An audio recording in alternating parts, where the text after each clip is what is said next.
Hello दोस्तों, मैं JK set L S set N T A net paper 2 education के series का एक वीडियो लेकर आया हूं। दोस्तों, आज का जो हमारा टॉपिक है वो है मार्क्सिज्म। कार्ल मार्क्स एक मशहूर नाम है, आप सब जानते हैं। उसने एक थ्योरी दी है, उसी को नाम पड़ गया है मार्क्सिज्म। उसका दूसरा नाम है कम्युनिज्म भी। दोस्तों, वीडियो शुरू करने से पहले आपको मैं बताऊं, हमने पेपर 1 का 2 यूनिट पहला यूनिट और सेकंड यूनिट कंप्लीट किया है और अब हम यूनिट 4 पढ़ रहे हैं। अगर आप में से किसी ने अब तक वो वीडियोस नहीं देखे हैं तो आप प्ले लिस्ट में जाए, वहाँ पे आपको जेके सेट एल सेट के नाम का लिस्ट मिलेगा। उसमें आपको पेपर 1 के अब तक के सारे वीडियोस मिल जाएंगे। इसके अलावा वहाँ पर यूनिट 1 और यूनिट 2 के इम्पॉर्टेंट एमसीक्यूज भी मिल जाएंगे आपको। तो आए अब हम आज का वीडियो शुरू करते हैं। तो ये जो मार्क्सिज्म फिलॉसफी है, इसको किसने दिया? पहले ही मैंने कहा कि कार्ल मार्क्स, उसने इसको प्रोपाउंड किया, इस फिलॉसफी यानी इस थ्योरी को दिया। और उसके साथ साथ फ्रेडरिच एंजल्स भी थे। ये दो मिलकर इन्होंने ये कॉन्सेप्ट दिया है मार्क्सिज्म। मार्क्सिज्म का नाम इसको क्यों पड़ गया? क्योंकि जो मेन कंट्रीब्यूटर था वो कार्ल मार्क्स ही था, इसलिए इसको मार्क्सिज्म भी कहते हैं। अदरवाइज इसको इन दोनों ने दिया था, कार्ल मार्क्स और फ्रेडरिच एंजल्स। और ये भी आप याद रखिए कि मार्क्सिज्म को ही कम्युनिज्म भी कहते हैं। कभी कभी क्वेश्चन में ये वर्ड भी आता है, तो कंफ्यूज नहीं होना है। मार्क्सिज्म ही कम्युनिज्म है। और इसको किसने दिया था? कार्ल मार्क्स मेन प्रोपोनेंट है और उसके साथ साथ फ्रेडरिच एंजल्स भी था। दोस्तों, ये जो मार्क्सिज्म है, इसको थोड़ी सी चेंजेस की थी, थोड़ा सा मॉडिफाई किया था लेनिन ने इसको थोड़ा सा मॉडिफाई किया था, कहीं कहीं पर चेंजेस करके एक नई फिलॉसफी दी और उसका नाम उसने रखा सोशलिज्म। यहाँ पर हमारा टॉपिक आज है मार्क्सिज्म। हमें सोशलिज्म नहीं पढ़ना है, लेकिन ये ज़रूरी याद रखना है कि ये जो सोशलिज्म फिलॉसफी आई, सोशलिज्म का कॉन्सेप्ट है, ये लेनिन ने मार्क्सिज्म की फिलॉसफी को थोड़ी सी चेंजेस की है, बाकी सारा सेम है।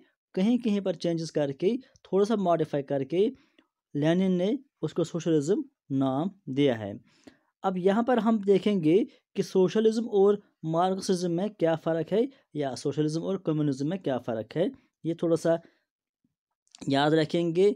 इससे दोनों टर्म में समझ में आ जाएंगे और याद भी रहेंगे। ये जो सोशलिज्म है, इसका मतलब क्या है? A society of equal distribution of the means of production.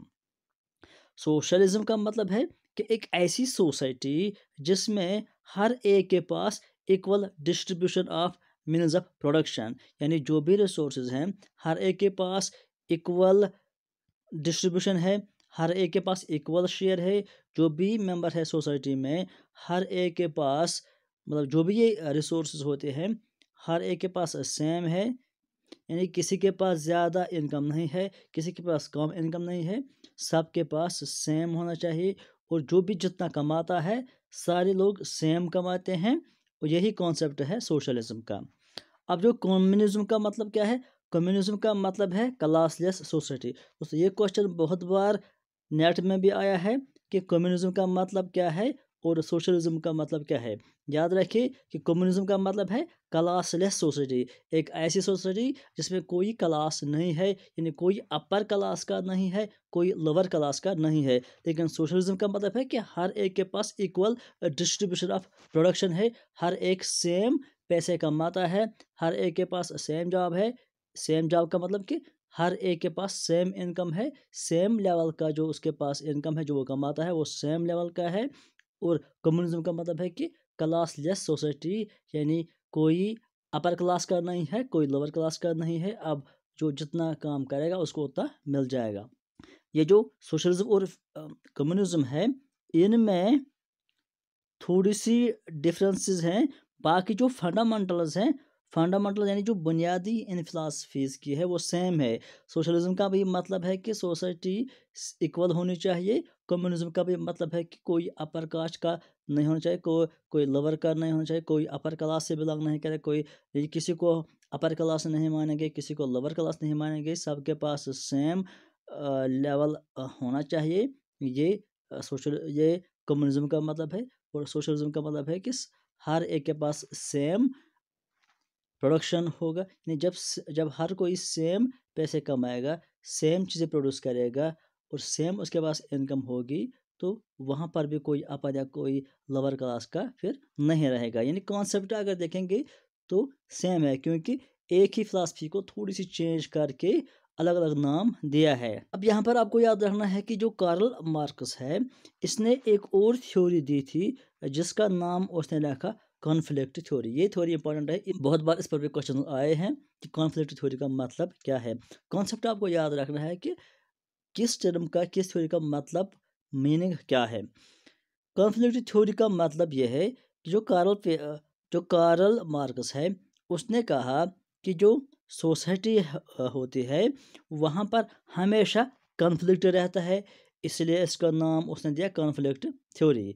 जो भी सोसाइटी है उसमें जो भी लोग रहते हैं, जो भी पर्सनस होते हैं, वो आपस में हमेशा कॉन्फ्लिक्ट में रहते हैं। कॉन्फ्लिक्ट का मतलब जो तजाद होता है, एक किस्म का मान लो कि झगड़ा होता है आपस में।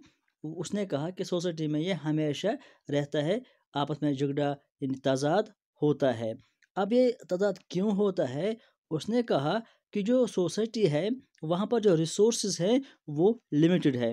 लिमिटेड रिसोर्सेज है सोसाइटी में, जॉब है ये लिमिटेड रिसोर्सेज है, किसी के पास कोई प्रोडक्शन है ये लिमिटेड रिसोर्सेज है। मतलब जो भी चीज़ें, जो भी इंसान के काम आते हैं चीज़ें, उनको रिसोर्सेज बोलते हैं। और जब वो लिमिटेड रिसोर्सेज है तो उसके बीच कंपटीशन है। अगर मान लो कि कहीं पर कोई चीज़ मार्केट में है, अब वो लिमिटेड नंबर में है लेकिन उसकी डिमांड बहुत ज़्यादा है, तो हर कोई चाहता है कि वो चीज़ मुझे ही पहले मिल जाए। अगर वो बराबर होती तो कोई झगड़ा नहीं होता, लेकिन हर कोई चाहता है कि मुझे वो मिले, क्योंकि वो बराबर सबके लिए नहीं है, वो लिमिटेड है, डिमांड ज़्यादा है। तो वहाँ पे कॉन्फ्लिक्ट होता है, तजाद होता है। हर कोई चाहता है कि मुझे मिलना चाहिए, कोई उसको छोड़ना नहीं चाहता है। इसी तरह से भी सोसाइटी में बहुत सारे रिसोर्सेज हैं जो लिमिटेड हैं, लेकिन हर कोई चाहता है कि मुझे ये मिल जाने चाहिए, ये मेरे पास होना चाहिए। मतलब पैसे है ये मेरे पास होना चाहिए, जॉब है मेरे पास होना चाहिए, बिजनेस है मेरे पास होना चाहिए। मतलब जो कोई भी चीज़ है, हर कोई चाहता है कि ये सारे चीज़ें मेरे पास होने चाहिए, कोई उसको छोड़ना नहीं चाहता है। और जब ये लिमिटेड रिसोर्सेज हैं तो हर कोई इसकी कोशिश करता है। अब जिसके पास ये ऑलरेडी है वो चाहता है कि ये हमेशा मेरे पास ही रहेंगे। जिसके पास ये रिसोर्सेज हैं वो चाहता है कि ये हमेशा मेरे पास ही रहें, मैं ही हमेशा पावर में रहूँगा। वो इसको अपने पास रखने के लिए कोशिश करता है। और जिसको ये नहीं है अभी, वो चाहता है कि मुझको ये मिल जाए, वो इसके लिए कोशिश करता है। तो ये जो बीच में गैप है, तो इसको ख़त्म करने के लिए ये आपस में कॉन्फ्लिक्ट करते हैं, आपस में लड़ते हैं। और इसी को उसने कहा कॉन्फ्लिक्ट थ्योरी। इसके अलावा कार्ल मार्क्स ने एक और कॉन्सेप्ट दिया जिसका नाम है डायलैक्टिक मटेरियलिज्म। डायलैक्टिक मटेरियलिज्म का मतलब है कि हर कोई चीज़ जो भी हम इस दुनिया में है वो मटेरियल है। कार्ल मार्क्स ने कहा कि यहाँ पर हर कोई चीज़ मटेरियल है, यानी हर किसी को आप मटेरियल के अंदाज से देखते हैं कि उसकी क्या कीमत है मटेरियली, यानी दुनियावी क्या कीमत है उस चीज़ की। उसने कहा यहाँ तक कि हमारे जो थॉट्स है, आइडियाज़ है, हमारी जो सोच है, हमारे जो ख़यालात है, वो भी बेस्ड होती है इन्हीं मटेरियल पर। यानी हर कोई यही सोचता है, हर किसी के पास यही ख़यालात आते हैं कि किस तरह से मैं और ज़्यादा पैसे कमाऊँ, किस तरह से मेरे पास ये रिसोर्सेस आ जाएं जो उसके पास नहीं है। और जिसके पास होती है वो चाहता है कि किस तरह से मेरे पास और ज़्यादा आए और ये हमेशा मेरे पास रहे। यानी आइडियाज़ जो है, थॉट जो है, ये भी बेस्ड होती है मटेरियल। इनमें भी मटेरियल का रिफ्लेक्शन साफ नज़र आता है। अब हम देखते हैं कि एक्चुअली जो कार्ल मार्क्स की थ्योरी है जिसको कम्युनिज्म कहते हैं, उसका कॉन्सेप्ट क्या है।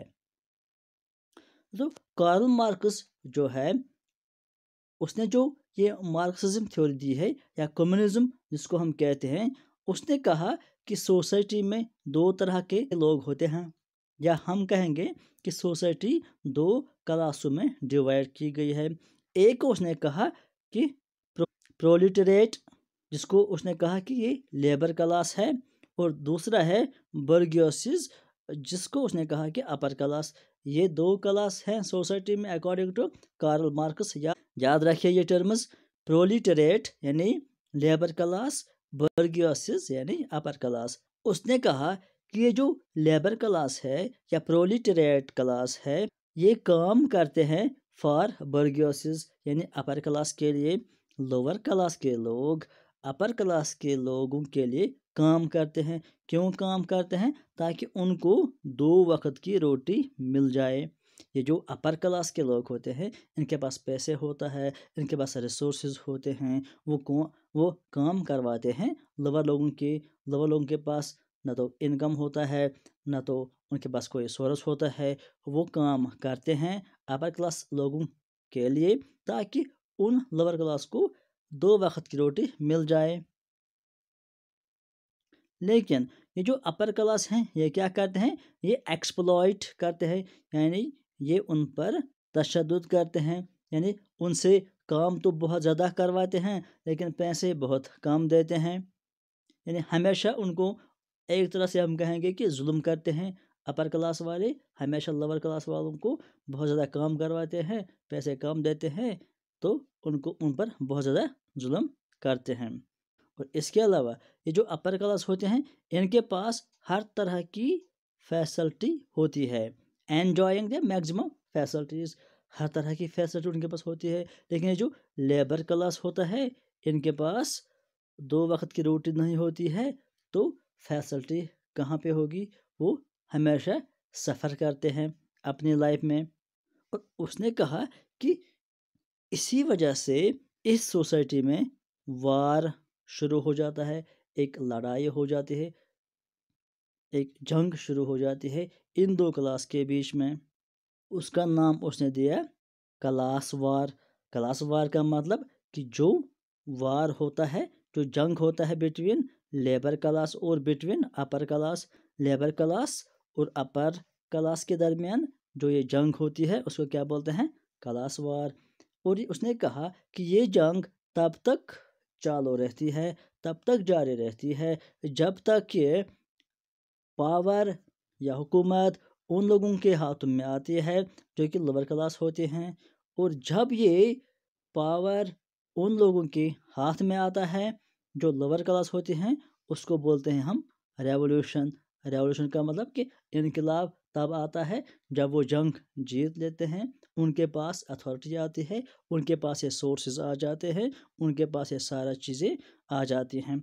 और उसने कहा कि जब ये चीज़ें उन लेबर क्लास के पास आती हैं, उनके हाथों में आ जाती हैं, तो ये जो सोसाइटी होती है, उसमें फिर म्यूचुअल कोऑपरेशन आ जाता है। सारे लोग आपस में कोऑपरेट कर जाते हैं और इकोनॉमिक में इक्वलिटी आ जाती है, सब में बराबर इनकम आ जाती है और सोशल जस्टिस आ जाता है। तब कोई अपर और कोई लोअर क्लास नहीं रहता है, हर किसी को इंसाफ मिल जाता है। और फाइनली ये जो सोसाइटी होती है, ये free from all sorts of एक्सप्लॉयटेशंस।